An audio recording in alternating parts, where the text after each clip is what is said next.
سڵاوتان لێبێ ژێرخان بە ستایلێکی نوێوە هاتە خزمەتی ئێوە هەوڵەدەین لەم بەرنامەیە هەفتانە گرنگترین بابەتە گەرمەکانی ڕۆژ لە ئەوانەی کە لە هەفتەیەکە بە تایبەتی لە هەفتەی ڕابردووە ڕوو ئەدەن بۆ ئێوە بە ئامار و بە شیکار بخێنە ڕوو سەرتاژە چینە لای گرنگترین هەواڵەکانی ڕۆژ.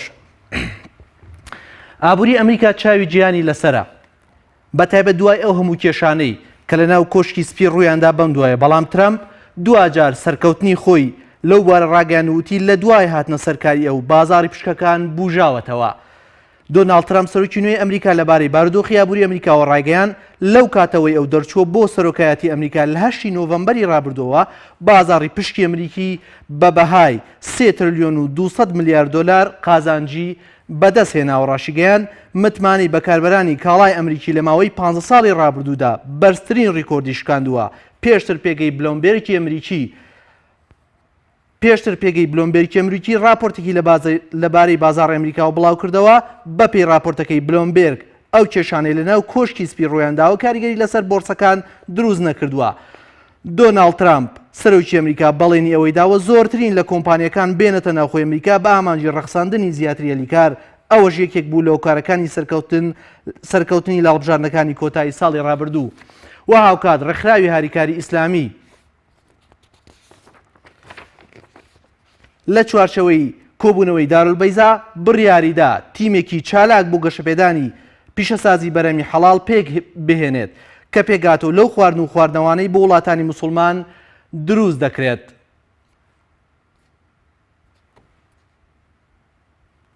نوێنەرانی دامەزراوەنی سەر ڕێکخراوەکانی هاریکاری ئیسلامی بە ئامادەبوونی نوێنەرانی دەوڵەتە بەشدارەکانی ناوەندی ئیسلامی بۆ گەشەپێدانی بازرگانی بەرنامەیەکیان داناوە بۆ پیشەسازی حەڵاڵ لە ماوەی 3 ساڵی داهاتوودا 2007 تا 2019 کە بەرنامێکی استراتیژیە و ڕوئیای جێبەجێکردنی تێدایە جێگیر کراوە لەگەڵ کۆی چالاکیەکانی کەرتی پیشەسازی حەڵاڵ. ڕێکخراوی هاریکاری ئیسلامی توانی پێشتر بازاڕی بەرهەم حەڵاڵەکان بە گوژمەی 2 تریلیۆن و 300 میلیارد دلار گەشە پێ بدات کە ڕێژەی لە 67 بازاڕەکانی خواردن و خواردنەوە بە گوژمەی 1 تریلیۆن و 4 میلیارد دلار پێک دێنێت. ڕێکخراوەکە ئاماژە بۆ دەکات 122 دامەزراوەی چالاکیان دروست کردووە لە بواری دەرکردنی بڕوانامی حەڵاڵ کە دامەزراوەی حکومی و نیمچە حکومی و ناحکومی و مزگەوت دەکرێتەوە.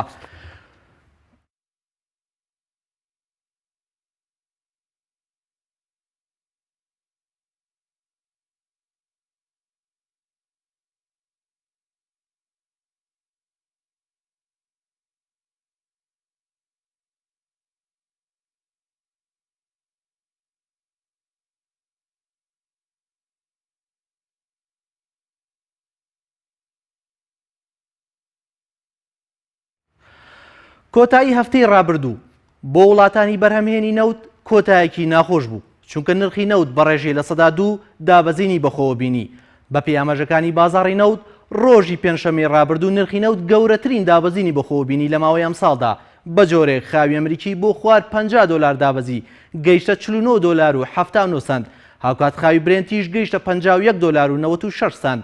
هۆکاری دابەزینی نرخی نەوت لە بازاڕەکانی جیهان بۆ ئەوە دەگەڕێتەوە ئاستی نەوتی ئەمبارکراوی ئەمریکا ژمارەی پێوانەی مێژووی بڕی و گەیشتە 528.4 میلیۆن بەرمیل. ئەوەش گەورەترین ژمارەی پێوانەیە لە مێژووی نەوتی خەزنکراوی ئەمریکا. هاوکات لەلایەکی دیکەوە پێچەوانەی ڕێکەوتنەکەی ئۆپیک کە وڵاتانی بەرهەمهێنی نەوت لەسەر سنووردارکردنی بەرهەمهێنان ڕێکەوتون بە ڕێژەی 1.8 میلیۆن بەرمیل نەوت زیادەخراوەتە بازاڕەکانەوە لە نیوەی یەکەمی 2017.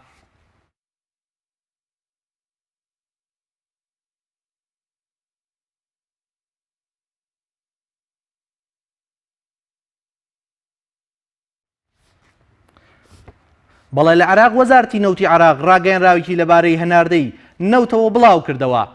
ڕایگەیاند ئاستی هەناردەیان بۆ 3 ملیۆن و 320 هەزار بەرمیل بەرز بووەتەوە. بەپێی ڕاگەیەنراوەکەی وەزارەتی نەوتی عێراق مانگی کانونی دووەمی ئەمساڵ ئاستی نەوتی عێراق گەیشتووەتە 3 ملیۆن و 269 هەزار بەرمیل. هاوکات بۆ مانگی ڕابردوو شوبات ئاستی هەناردە گەیشتووەتە 3 ملیۆن و 320 هەزار بەرمیلی ڕۆژانە. ڕاشی گەیاندوو ئاستی هەناردا لە ڕێگەی بەندەری ژیانی تورکیاوە ڕۆژانە 45 هەزار بەرمیل بوو لە کانونی دووەم. هاوکات لە مانگی ڕابردووش بۆ 29 هەزار بەرمیل دابەزیوە. ئەو نەوتەشی چووە بۆ بەندەری جیهان لە کێڵگەکانی کەرکووکەوە بۆ و عێراق دوای سعودیا دووەم وڵاتی هەناردەکاری نەوتە لە ڕێکخراوی ئۆپێک بە پێوتەی وەزارەتی نەوتیر توانیویانە نەوتی عێراق بە ڕێژەی ناوەندیەتی بە 48 دلار و 6 سنت بۆ هەر مەرمیلێک لە بازاڕەکان ساغ بکەنەوە تا ئاستی 49 دلار و 3 سنت بەرز بووەتەوە.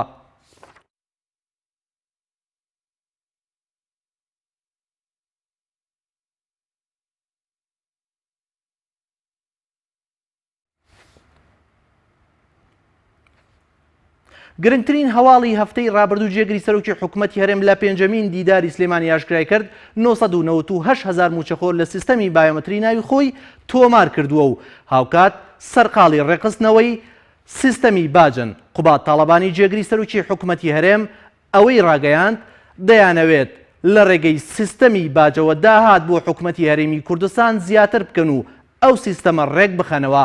لە ئێستاشدا بەهۆی ئەو چاکسازیەی کردویانە کوردێنانی بودجەیان لە 7 ملیار دۆلارەوە هێناوە بۆ 1 ملیار ڕاشیگەیان سیستەمێکی دواکەوتوی باج لە هەرێمدا هەیە و دەبێت باج بە پێی ڕێژەی داهات ڕێک بخرێت و بە سیستەمێکی ستاندارد باج وەربگیرێت نەک بە پێی میزاج. جێگری سەرۆکی حکوومەتی هەرێم لەبارەی موچەی فەرمانبەرانەوە ئەوەی ڕوونکردەوە لە ڕێگەی سیستەمی بایۆمەتریەوە دەیانەوێت لیستی موچەخۆران ڕێک بخەنەوە موچەخۆری بندیوار نێڵن. تا ئێستا 998,000 موچەخۆری هەرێم ناویان لە سیستەمی بایۆمەتریدا ڕێکراوە. وتی شێوکاتی سیستەمی موچە و میلاکات ڕێک دەخرێت و دەتوانن بزانن ڕێژەی موچەی فەرمانبەران چۆنە و ئەوانەی بندیوارن موچەکانیان دەبڕدرێت.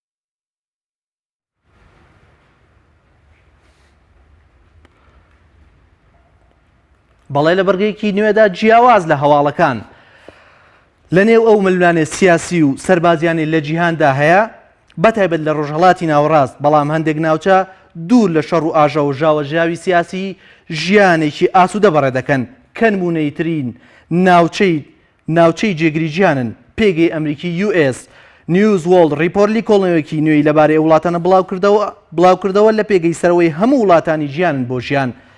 وەلێ کۆڵنەوەکی ئەمساڵ لەسەر بنەمای ئاشتی و گەشەسەدنی سەرەوەی وڵاتان بنیادراوە. پێی لێکۆڵنەوەکە لە سویسرا ترۆپشی ئەو وڵاتانەیە کە ئاراستەیەکی دروستی گرتووە لە بوارەکانی فێرکردن و دیموکراسی و بازرگانی هاوکات ئاستێکی باشی لەم بوارانەدا بڕیوە. هاوکات ئەڵمانیا پاشەکشەی کردووە لە ترۆپکی هەرەمەکەدا بە بەراورد بە ساڵی 2016. ئەوەش بۆ هێڵوێستە سیاسەکانی وڵاتە و هاوکات پێشوازیکردن لە ئاوارەکان ئەوەش بەهۆی هەڵوێستە سیاسەکانی وڵاتە و هاوکات پێشوازیکردن لە ئاوارەکان کە پشێوەیەکی زۆری بە وڵات دروست کردووە. ئەم لێکۆڵنەوە ساڵانە ئەنجام دەدرێت لە ڕێگەی ڕاپرسێکی جیهانیەوە کە تێیدا 20,000 کەس لە بازرگانان و کەسانی ئەکادیمی و کەسانی ئاسایی بەشداری تێدا دەکەن. بەڵێ بەڕێزان گرافیکمان لەسەر ئەو وڵاتانە ئامادەیە کە خۆشترین ناوچەی ژیانن یان باشترین ناوچەی ژیانن کە ئاستی بژێویتیانە بەرزە. ئێستاش ئەچینە لای گرافیکەکان و ئەو ناوچانە بە ئێواش ناکەین کە گرنگترین ناوچەی گیانن کە ئاستی بژێوی تیانە زۆر بەرزە. یەکەم وڵات وەکو وتمان وڵاتی سویسرایە. ژمارەی دانیشتوانی سویسرا 3.8 ملیۆن کەسە. پایتەختەکەی بێرنە داهاتی تاکە کەس لەو وڵاتەوەتە هەر کەسێک لە ساڵێکدا 59,000 دۆلار وەردەگرێت بەپێی ئەو ئامارانی کە ئەم ڕێکخراوە US نیوز وۆڵد ریپۆرت بڵاوی کردوێتەوە. هەلیکار لە سویسرا بۆ ساڵی 2017 بایەخی بە هەلیکار داوە. هاوکات بایەخی زۆرتری بە ئاستی بژێوی داوە و هاوکاتی ئاسی بژێوی بایەخی بە مافی مرۆڤ داوە. لە بەرامبەر هەلیکار و ئاسی بژێوی و مافی مرۆڤ کەمترین بایەخی بە پرۆسەی سیاسی و پرۆسەی سەربازی داوە کە لە هەموو وڵاتاندا تێچوونێکی گەورە بۆ ئەم دوو پرۆسەی ئەچێت. بەڵێ ئەچینە وڵاتی دووەم وڵات کە زۆرترین ڕێژەی ینی باشترین ئاستی بژێوی تێدایە وڵاتی کەنەدایە. ژمارە دانیشتوانی کەنەدا 36 ملیۆن کەسە. پایتەختەکەی ئۆتاوایە. داهاتی تاکە کەس لە وڵاتە 46,000 دلار، واتە هەر کەسێک ساڵانە 46,000 دلاری بەردەکەوێت. هەلیکارتەیە بە شێوەیەکی باش بایەخی پێدراوە بۆ ساڵ 2017. هێزی سیاسی و عسکەری لە وڵاتە کەمتر لە سەکتەرەکانی تر بایەخی پێدراوە. هەر ئەمەشە وای کردووە بۆ ئەم ڕێکخراوە کەنەدا بە دووەم وڵات هەڵبژێرێ. ئاستی بژێوی لە وڵاتە تا ڕادێکی زۆر باش بە پێی و چارتەی لە بەردەستێمایە ینی بایەخی پێدراوە. هاوکات مافی مرۆڤیش پارێزراواتە بایەقێکی گەورەش بە مافی مرۆڤ دراوە. ئەچینە وڵاتی سێم.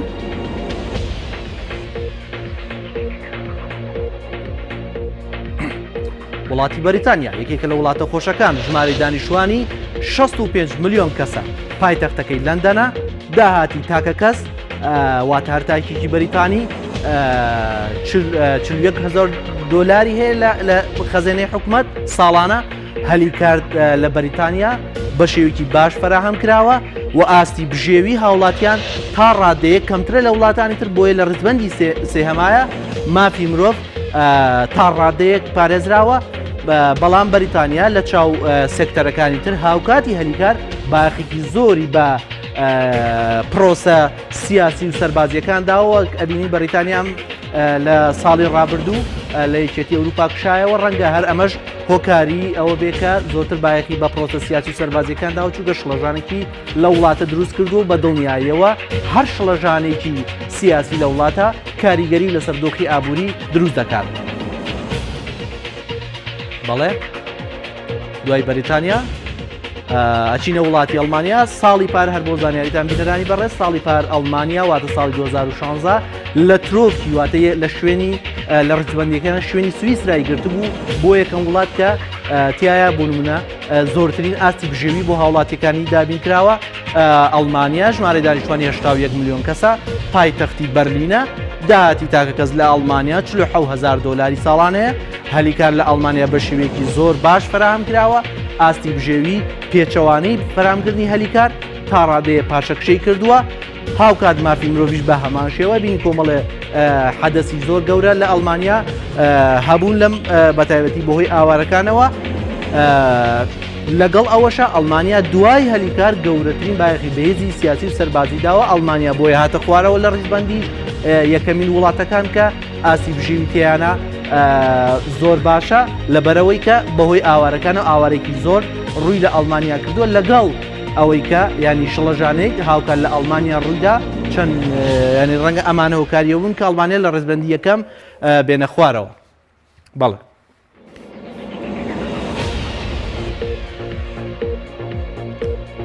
یابان پێنجەهەمین وڵاتەکە ئاستی بژێوی تایە ئاستێکی بەرزە.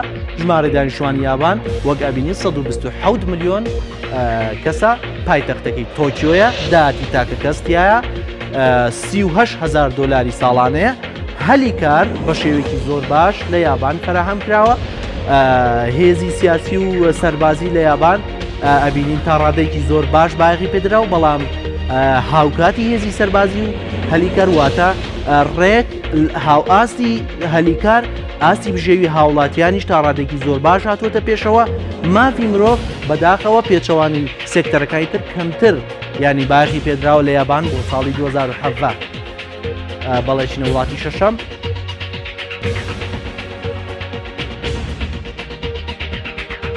سوید ژمارەی دانیشتوانی 10 ملیۆن کەسە. پایتەختەکەی ستۆکهۆڵمە. داهاتی تاکە کەس لە سوید 48,000 دلارە ساڵانە. هەلیکار لە سوید فراهەم کراوە. سوید یەکێکە لە وڵاتانەی کە ڕێژەی تاوانتیایە کەمە وە سوید یەکێکە لە وڵاتانەی کەمترین تەداخلاتی عەسکەری وە سیاسی هەیە لە عالەمە. بەڵام یەکێکە لە وڵاتانەی کە زۆرترین ئاستی مافی مرۆڤ لەم وڵاتە پارێزراوە. هەرە بینە و پەنابەرانەی لە هەرێمی کوردستان یان لە وڵاتانی ترەوە کە ڕێژەی بۆ نمونە کە ئاستی بژێوی تیانە کەمە زۆرترین بۆ نمونە ڕووەکەنە وڵاتی سوید بۆی لەوێ مافی پەنابەرێتی وەرگن لە بەرەوەی مافی مرۆڤ وەک ئەمین لە چارتەکە زۆر لەوێ پارێزراوە ئاستی بژێوی زۆر باشە هێزی سیاسی و سەربازی کەمترین کات بایەخی پێدراوە ئەوەنی بایەخی پێدرا بەڵام لە چاو سێکتەرەکانی ترا کەم بایەخی پێدراوە هاوکاتیەوە هەلیکار بە شێوەیەکی باش لە سوید فەراهەم کراوە بەڵێ وڵاتی حوتەم ژمارە دانیشتووە وڵاتی حوتەم ئەمریکایە ئەمریکا پێچەوانەی ئابوووریەکەی کە گەورەترین و زلهێزترین ئابووری هەیە لە جیهانە خاوەنی گەورەترین دەخلی قەومیە لە ینی لە جیهانە بەڵام لە ڕزبەندی حوتەمینی ئەو وڵاتانەیە کە ژیان تیانە فراهەم کراوە بە شێوەیەکی باش ژمارە دانیشتوانی ئەمریکا 321 میلیۆن کەسە پایتەختەکەی واشنگتۆنە داهاتی تاکە کەس لە ئەمریکا 56,000 دۆلارە ساڵانە هەلیکار بە شێوەیەکی باش فراهەم کراوە هێزی سیاسی و عسکەری لە ترۆکی ئەو سێکتەرانەیە کە ئەمریکا زۆر بایەخی پێدا ئاستی بژێوی لە ئەمریکا تا ڕادەیە باشە مافی مرۆڤ لە ئەمریکا تا ڕادەیەکی باش بایەخی پێدراوە وەگوتم ئەمریکا خاوەنی زلهێزترین ئابووریە لە ئاستی جیهانە زۆرترین کۆمپانیای جیهان لە ئەمریکان بەڵام پێچەوانەوە وڵاتی ئەمریکا لە ڕزبەندا لە حوتەمین وڵاتانە کە ئاستی بژێوییانە بەرزە ئەویش بۆهی ئەو کێش و ئەو تەداخلاتە عسکەریانەی کە لە وڵاتانی ترێکا بەشێکی گشتی زائیدەن ئەو کێشە ئەمنی و سیاسیانی کە لە ناوخۆی وڵاتەکە هەیە بە تایبەتی وەک لە واڵی پێشوە باسمان کرد دوای هاتنە سەر کاری ترامپ شڵەژانێکی گەورە ینی هەموو سێکتەرە ئابوووریەکان تا ئێستا دڵنیانین لە ئایندەی ترامپ یا دڵنیانین لە گەشتچۆنیەتی مامەڵەکردنی ترامپ لەگەڵ سێکتەری ئابووری لەگەڵ کۆی سێکتەرەکانی تری ئەو وڵاتە چینە وڵاتی هێشتەم و کۆتایی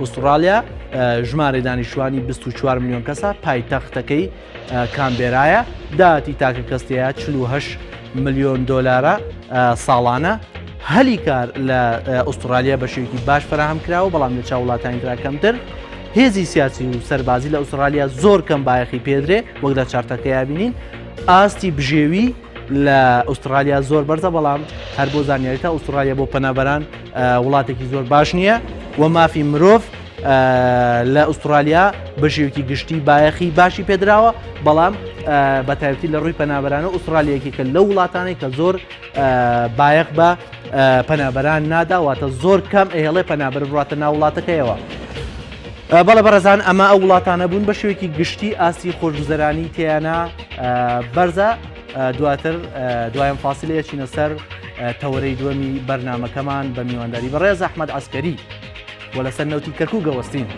لەگەڵمان بن بەردەوام بن.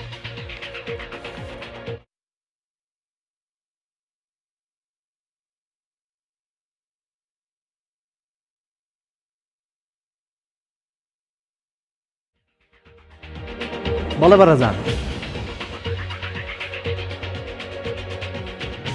بەڕێزان نەوتی کەرکووک لە ڕۆژانی ڕابردووە ناوەندە عراقی و کوردی و تەنانەت هەرێمیەکانشی بەهۆیەوە سەرقاڵ کردووە چونکە ئەوەش پاشەوات هێزێکی تایبەتی یەکێتی نیشتیمانی کوردستان چوونە سەر کۆمپانیای نەوتی باکوور توانیان بۆ ماوەی 5 کاتژمێر هەناردەی نەوت بوەستێنن ئێمە پێش ئەوەی بچین لای میوانی بەڕێزمان چەند زانیارێک لەسەر نەوتی کەرکووک وەکو پێشەکی ئەخەینە ڕوو و پاش ئەوەی زانیارێکان ماقسە ڕوو میوانداری بەڕێز ئەحمەد عەسکەریەکەین سەرۆکی لیژنەی نەوت و غاز لە ئەنجومەنی پارێزگای کەرکووک هاوکاریەکێکە لەو کەسانی کە زۆر شارەزایی هەیە لە بواری نەوت و غاز و ئەزمونێکی زۆر باشی هەیە بە هیوادارمەوە سوودی لێوەرگرین بەڵام پێشەوە چینە لای چارتەکانمان ئەگەر هاوکارم بن نەوتی کەرکووک یەکێکە لەو پێگە زۆر گرنگانەی کە لە ئاستی ژیانی مامەڵەیەکی زۆر گەرم و گوڕی لەگەڵاکرێ و لە ئاستی عراقیە بە هەمان شێوە لە ئاستی کوردستانیش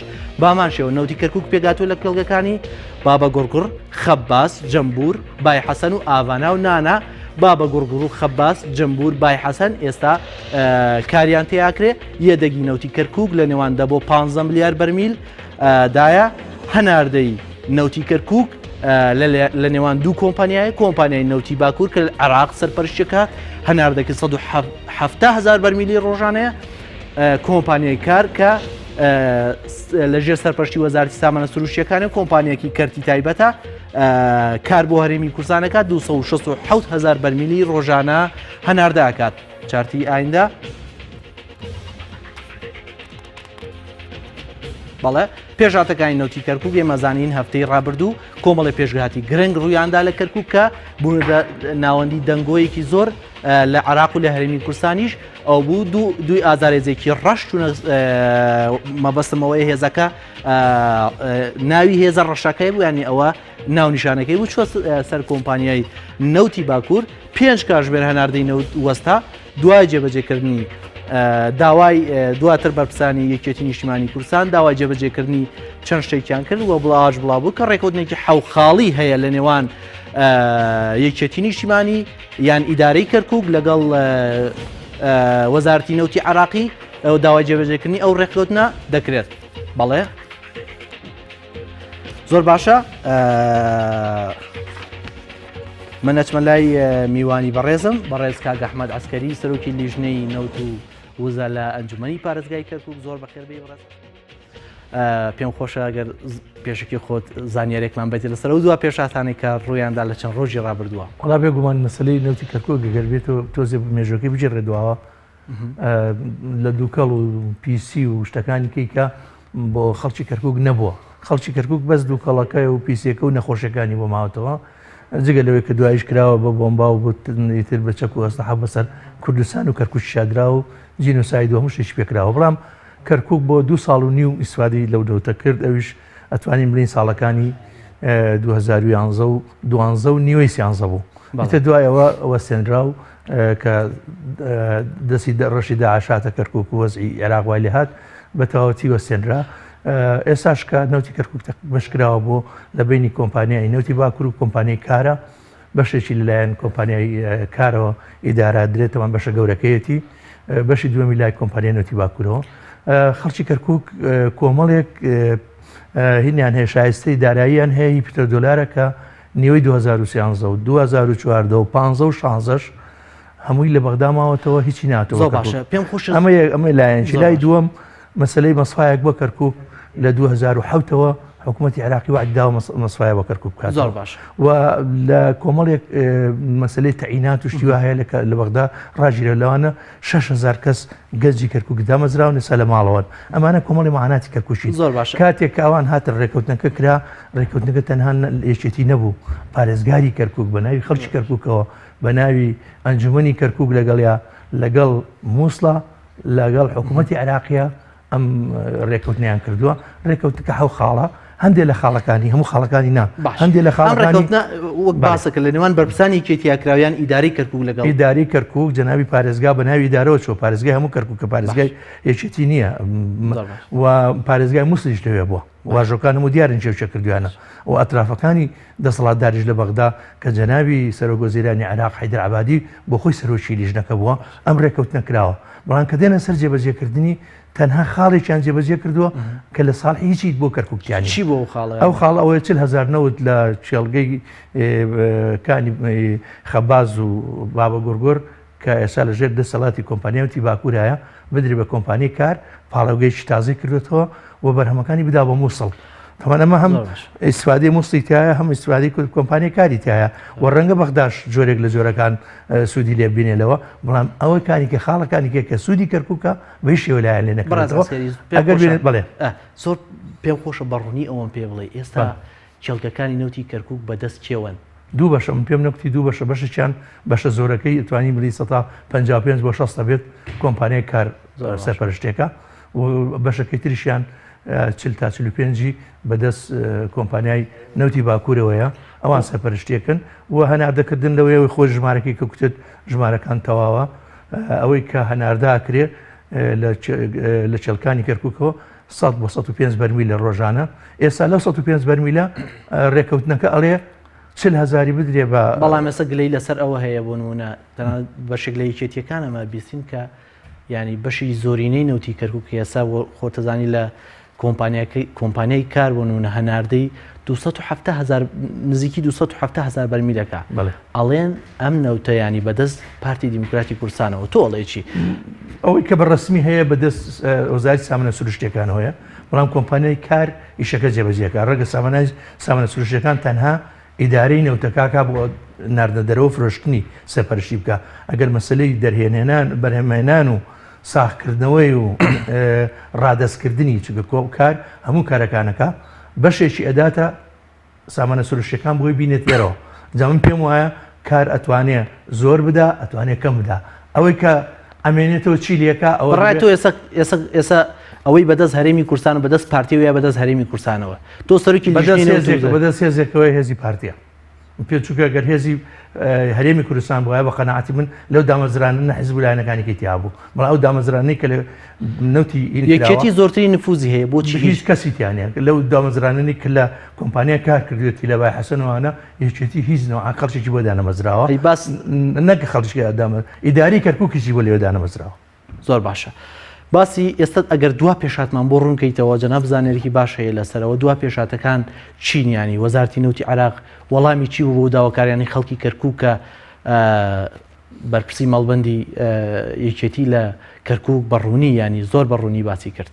من پێم وایە یەکێتی نیشتیوانی کوردستان بە تایبەتی بەرپرسی یەکەم لە کەرکووک زۆرترین ڕەخنە و گلەیی خەڵکی کەرکووشی بەرەو ڕۆبێتەوە، چ ئەوەی لە کادیرەکان و لە ڕێخستەکانی یەکێتیەوە بێت، چ ئەوەی لە کۆمەڵانی خەڵک کە دەنگدەری یەکێتین کە زۆرینەی کوردی کەرکووک پێکەهێنن دەنجیان داوا بە یەکێتی لە بەردەمی ئەو پرسیارایان یا ئەوە ئێوە بەشتان هەبێ لە نەوت و هەناردەکردنە یا بۆ بێدەنگن.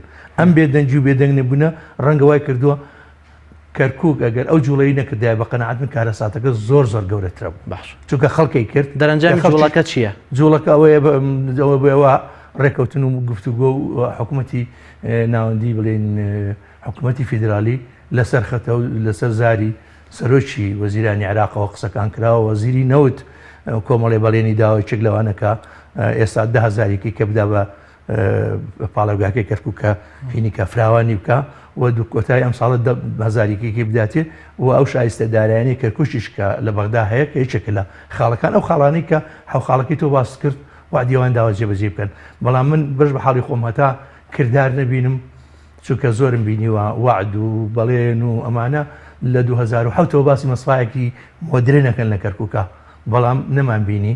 کاتێکە ئەوسا لە شارستانیان پرسیوە تۆ بۆ نادێم تێمە ناسین پارە لە شارێکا سەرف بکەین مستەقبەلی دیار نەبێ بۆ عێراق بیا بۆ هەرێمە بێ، یعنی وەکەوەی بەرێن بەش لە حەز ناکەم قسەی ڕاستیەکی تایە بۆ نمونە وەزارەتی نەوتی عێراق زۆر ینی کەرکووکی هێستەکەی بەلاوە زۆر گرنگ نییە. هەر وەزارەتی نەوت نییە هەموو وەزارەتەکانمان حەزەکەم بزانی تەنها لە حاڵەتێک مەجموعەی پرۆژەی استراتیجیمانەیە پرۆژەی گەورە لە کەرکووکە، یەکێک لەوانە مەتاری کەرکووکە، یەکێک لەوانە پرۆژەی خستخانەیەکی 500 قەرەوێڵەیە. تەنها ئەگەر وەزیرەکەی کورد نەبووایە ئەو خستخانەیە لە کەرکووک جێبەجێ ناکرا، چونکە زۆر پێشتر هەبوو لە بەرنامەیە بوو جێبەجێیان ناکرد وەزیرەکانی کەیکە. ئێستا ئەم وەزیران وای عێرقە لە دروستەکە بۆ دیداری کەرکووک بۆ بەشی تەندروستی کەرکووک. ئەگەر بینە وەزیرەکە هەر وەزیری تەنها نەوت نییە کێشە بۆ کەرکووک دروستەکە، من پێم وایە هەموو وەزارەتەکان لە ناخیانەیە کێشە بۆ کەرکووک دروست. کەرکووک چەند لە هەرێمی کوردستان وەرەگرێ وەکو بودجە؟ وەکو بودجەوەری ناگرێ بەس وەک $10 مانگانە 10 ملیۆن وەرەگرێ دێتە سەر حسابی پارێزگا و ئێستا ئەو پارەی کە وەرەگیرێ کۆمەڵی پرۆژەی کۆنی پێجێبەجێ کرد. بەشی ئیدارەی شارەکە کات نەخێر زۆرکەمە ئەگەر بێتە حسابات ئێمە بەس ئەوەی کە بەڵێندەرەکان لە ساڵانی پێشوو کە لە خۆتەکەی بوو ئەوە پاریان بدرایەتەوە و حکوومەت قەرزارە پێیان تا 150 لە کەرکووک پاریان وەرگرتوویکەی خەرزە لەسەر حکوومەتەوە دەبێت و میزانیە بدرێ. ئەو میزانیە پێم وایە ڕبعی ئەو پارێژ نییە تەنها ئەو پرۆژە کۆنەکانی پێجێبەجێکرێت نەک پرۆژەی تازە پێ بێت. ڕازین لە هەرێمی کوردستان تا ڕادێک چونکە ئەوان 10 ملیۆنمانە دەنێ بەڵام بەغدا هیچ نادا. حەزەکەم زین دوازەوەک باسم کرد نیوەی 2013 2014 15 و 16 ئەمە دووسێ مانجی 2017 هیچی لەو پارێ نەناردووە. یەکێ لەو خاڵانەی کە خاڵی لە ڕێکوتنە حەوت خاڵیەیە ئەوەیە کە ئەو شایستە دارایانە غەدر لە کەرکووک نەکرێ، ئەوەی بۆ بەسڕاکرێ بۆ کەرکووک. من پێشتر لە ئەندازیارێکی ینی کۆمپانیای نەوتی باکوورم پرسی باسیەوەی کرد کە ینی لەم دۆخەیە کێڵگەکانی نەوتی کەرکووک لەژێر دەسەڵاتی حکوومەتی عێراقیا بێ باشترە بۆ کەرکووک. تۆ ڕاچێ لەسەر قسەیە؟ من باش و خراپ نازانم ینی بار خراپ ئەوەی کامە ئەتوانێت خزمەتی کەرکوب بکە من تا ئێستا خزمەتکردنەکەت لە دوای داعشەوە 2 ساڵ هەرێمی کوردستان کەرکوک ئەوان بە هەرچی چۆنی بێ مایژی 10 ملیۆنیان هەرداوە بەڵام ئەوەی کە لە بەغدا ماوە هەریچی نەدراوە ئەبێ باشەکە لە کوێیە بێ نازان من حەزەکەم ئەو کەسانی کە باشن بەکردەوە بیسلمێن بۆ کەرکوک بۆ خەڵکی کەرکوک و من بەعینێکی نازانم بە شتێکی حکومەتیشی نازانم وەزاری سامانە سروشەکان حکومەتی هەرێمی کوردستان خزمەتی کەرکوک بکەن ئەوە زۆر لەوە زیاتریان کردایە نەگەوەی بڵێن پیتر دۆلارە دێنێ ئەوە بڕێکی زۆر لەو داهاتی کە لە هەرێمی کوردستانە پارەکەی دێتە هەرێمی کوردستان لە وەزارەتی دارایی هەرێمی کوردستانە ئەوە ژمارەی باشی بدای بە کەرکوک لایکەم ئەو دام و دەستگایانی هەرێم کە لە کەرکوک هەیەی کە ئێستامەوە ناچار نەبین لەو بڕەکەمەی کە لە بەردەستمانە بچین پارە بدەین بە مامەسا لەبەر مامەسا موچینی زۆر باشە بەڕێز ئەسکەری پێم خۆشە زۆر بەڕوونی وەڵامی ئەوم بیتەوە هەستەکەن ینی ئایندەی نەوتی کەرکوک بەرەوڕووی عێراق چیە بەڕۆژێ هەرێمی کوردستان ئەوە ناتوانین جوای بدەینەوە ڕەنگە دو ڕۆژ جوای بداتەوە ڕەنگە کۆمەڵی خەڵکیکە شەنتەمەحیان لە نەوتی کەرکووکا بێ هەر وەکو نە هەرێم و نە هەم دەوڵەتانی دراوسێ و هەنگە دەوڵەتە گەورەکان مەبەستە ئێرانە دەوڵەتانی دراوسێ هەمویان بە تورکیاشەوە ینی هەردووکیان ئوردن داوای ئاکاکە نەوتی بارزان پێ فرشێ حەق خۆشێتی دراوسێ و داواکە بۆری پیا ڕەت بێ و ئەویش بەشی هەبێت سووریا ئەگەر وەز هیوانە وایە داوایە کرد ئەگەر تورکیا بەی خۆی زانانی ویلایەتی مۆسڵ بەی خۆی زانی ئێرانیش لەوان کەمتر نیەویش ڕەنگە داوای پشک بکە ئەو پرۆژەی کە ئێران بڕیار بوو ینی نەوتی کەرکوک بڕوا بۆ ئێران ئەوە چی لێ هات ئەوە بەرنمەیەکە هێشتاکە هیچ نوع ڕێکەوتنیشی لەسەر نەکراوە هەستەکەی جێبەجێکرێت پێم وایە بۆ جێبەجێ نەکرێ ینی بۆیە زیاتر لە دەرچ باشترە بۆ کەرکوک ئەمە من پێم وایە هەتا ڕێگە هەبێ بۆ دەرباسکە ئەگەر نیەت باش بێ هەتا ڕێگە هەبێ بۆ ساحکردنەوەی نەوت و غازی کەرکوک بەڵام بە شەرتی کەرکووکی لێ محروم نەکرێ ئەوە سەرۆتی عێراقا خۆی کەرکوک نییە خەڵکی کەرکوک نییە بەتەنیا تا بێن بڵێن خەڵکی کەرکووکیش داوای ئەوە ناکەن ئەو سەرۆت و سامانە تەنها ئەوان ئەی خوند ئەوە سەرەتێکە هەموو خەڵکی عێراق پێویستە لێی سوودمەند بێت چۆن هەمومان لەی بەسرە سوود بنەبین ئەبێ هەموو عێراقی لە کەرکوک سوودمەند بێ بەڵام تەنها یەک شتێکی تایبەتی هەیە ئەویش بە یاسا بە دەستور بڕێک لەو پارەکە ناوی پیتر دۆلارە ئەبێ بدرێ خەڵکی کەرکوک ئەلێرە غەدر لە کەرکوک کراوە ومێدە هەیە لە ئایندێکی نزیکە ئەم حەدەسانە بە سوودی کەرکوک بشکێتەوە شەڕەکانی دوای تەوابوونی شەڕی داعش ڕەنگە کۆمەڵی ڕوودا و بێتە پێشەوە سارتەوە خاینەکە زۆر سپاس بەڕێز ئەحمەد عەسکەری سەرۆکی لیژنەی نەوت و غاز لە ئەنجومەنی پارێزگای کەرکوک زۆر سپاس کە لە ژێرخان لەگەڵمان ئامادە بووی زۆر سپاس بۆ ئێوە سپاس بەڕێزان دوای ناوبڕێگە چینە سەر پێشبینیەکان بۆ هەفتەی ئایندا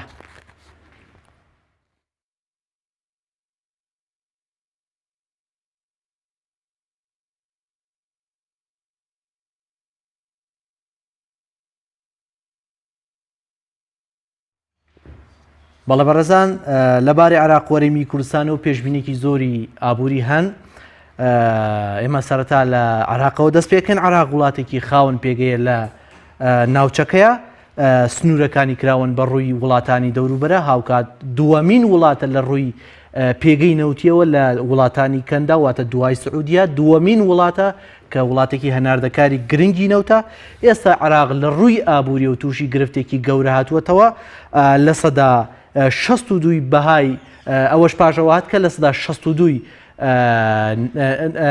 بەهای نەوت ینی نەوت لە سەدا 62 بەهاکەی خۆی لە دەستداوە هاوکات ئاسایشی عێراق لە بەردەم داڕوخانێکی زۆر سەختدایە هیچ کات لە دوای ڕوخانی سەدامەوە جێگیری بەخۆ نەبینیوە ئێمە کۆمەڵە زانیاریمان ئامادە کردووە بۆ ئێوەی خۆشەویست لەبارەی ئەو مەترسی و دەرفەتانەی ڕوبەڕووی ئابووری عێراق دەبێتەوە ئابووری عێراق بە شێوەیەکی گشتی ببورن ژمارە دانیشتوانی 36 ملیۆن کەسە کۆی بەرەمی ناوخۆیی عێراق بەپێی ئاماری ساڵی 2015 180 ملیار دۆلار بووە بەڵام ئێستا و ئامارە زۆر دابەزیوە بەپێی دواهەمین ئامار کە بانکی ناوەندی عێراق واتە سەرۆکی بانکی ناوەندی عێراق عەلی عەلاق ئاشکرای کرد ئەم ئامارە دابەزیوە بۆ 47 ملیار دۆلار واتە لە 180 ملیارەوە هاتووەتە سەر 47 ملیار دۆلار ڕێژی هەڵ ئاوسان واتە بەرزبوونەوەی نرخ لە عێراق وەکو کۆتاماری ئەوەی ئێمە وەرمانگرتووە لە وەزارەتی پلاندانانی عێراق ڕێژی هەڵاوسان لە عێراق 2.0 واتە لە سەدا 2.0 بەڵێ